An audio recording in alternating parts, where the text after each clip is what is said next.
Hey everyone, this is Aaron, Prepping Ohio. What you're looking at is my latest addition to my homestead. Potential homestead. Potential off grid homestead. We're not off grid yet. Uh, Someday maybe, but right now we're not. This is a 100 watt, 12 volt polycrystalline solar panel. This came from the solarpanel.com or the solarpanelstore.com or something like that. I can't remember. It was kind of a funny story, really, how I got this. I wanted a 130 watt panel at 12 volt. I ordered it and waited a few days. Noticed that none of the money had come out of my bank when I bought it online. So I thought, well, I don't know, maybe there's some holiday I don't know about, or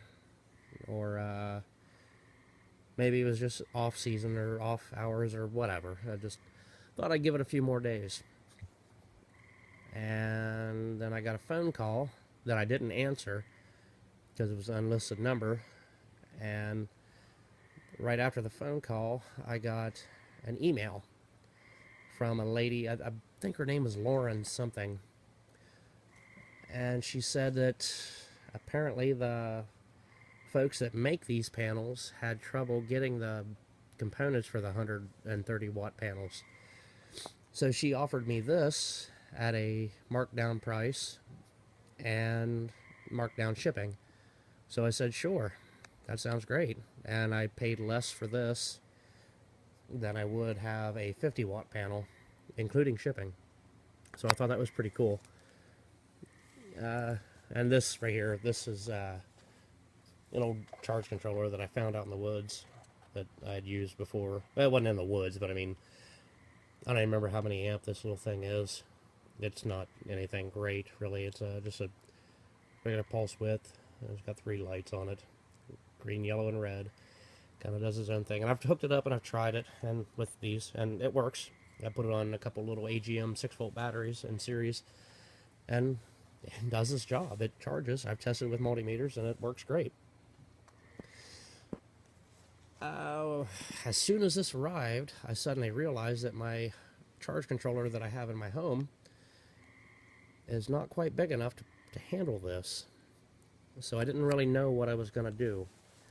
Kind of thought about it for a while, and I thought about ordering a good charge controller and dropping $600-700 on that, which I really can't do right now. I kind of just bought this panel because with any solar system, you can always add panels provided that everything is compatible, which everything is except my charge controller.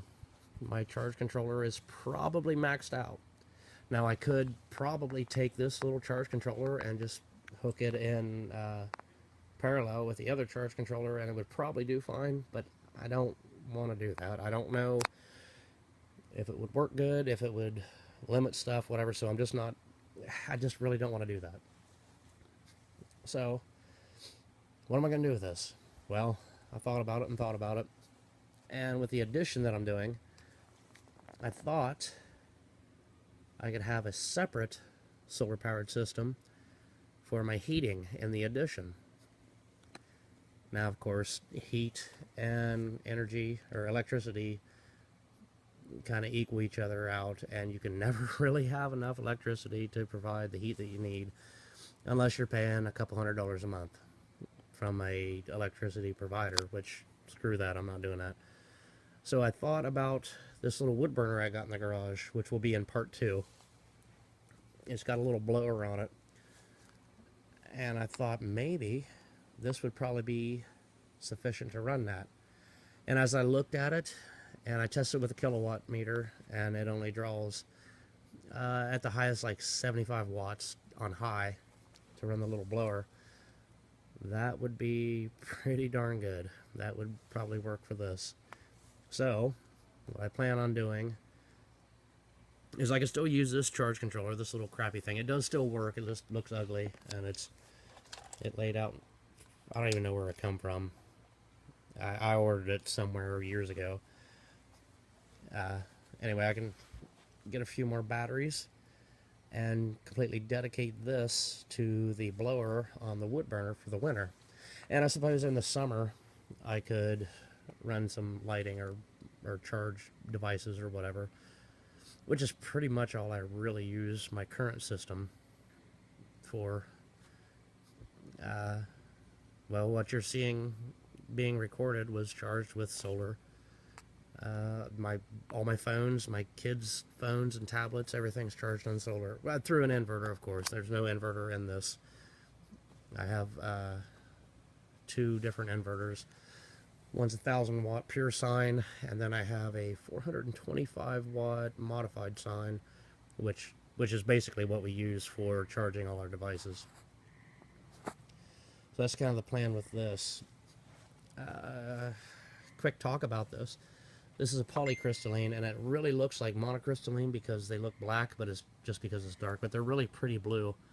And if I had better lighting on it, maybe if I turn it just a little bit, you can see the blue. Well, of course, that's not going to work. But anyway, this is a polycrystalline. Polycrystalline versus monocrystalline. The polys work super great if there's a lot of light. But if you have overcast days, they're not so good. They drop off very quickly, and you have very low incoming watts. As the monocrystalline, they work pretty cool, pretty much all the time. Any kind of light, and they kind of do their thing. I had the panels that I have on my house now. I have 7 monocrystalline panels, and they had, see, over the winter they had 2 inches of snow, and I was still pulling in energy. Not very much, but I still was. The other polycrystalline panels I had 0. So I thought that was kind of cool. However, in comparison, on a very bright day, polycrystallines pump out the power. They pump out the wattage. They pump out the amps. Monocrystallines kind of just, they have a nice curve for low light. So anyway, that's what we're looking at. And if you've never really built a panel, it's really simple. They're kind of delicate. I don't know if you can actually see. Okay, from where my finger is to here, this is one cell. That is just one little cell right there. That is one solar cell. Now they're all hooked in as they go, and they all multiply themselves on their watts and their amperage. And these up here are called buses. You can see this one is not connected to this one, so it goes all the way down and it's connected through here, and then it comes all the way up. Now this one is connected to this row of cells all the way down, so these are all in series. So this cell plus this cell plus this cell plus, and so on and so forth. That's how this little tiny guy right here, who doesn't really do a whole lot, but when he's with all his buddies, they make a lot of power. It's really neat how these things work. I've built a few panels in the past, and I've been pretty successful with it. But it really doesn't compare with the quality of actually just buying them. It's a lot simpler to just buy one, and they're not that much. Actually, today I did order another 100-watt panel. This is, like I said, this is a polycrystalline. I ordered another one just like this, only a monocrystalline for low light, and it comes with a 30 amp charger, so I can hook these two together, and then that'll be 200 watts at max, 30 amps. Oh, there's Ben, he's squawking. But then they don't put out 30 amps together. They'll probably put out maybe at the very max 20 amps together.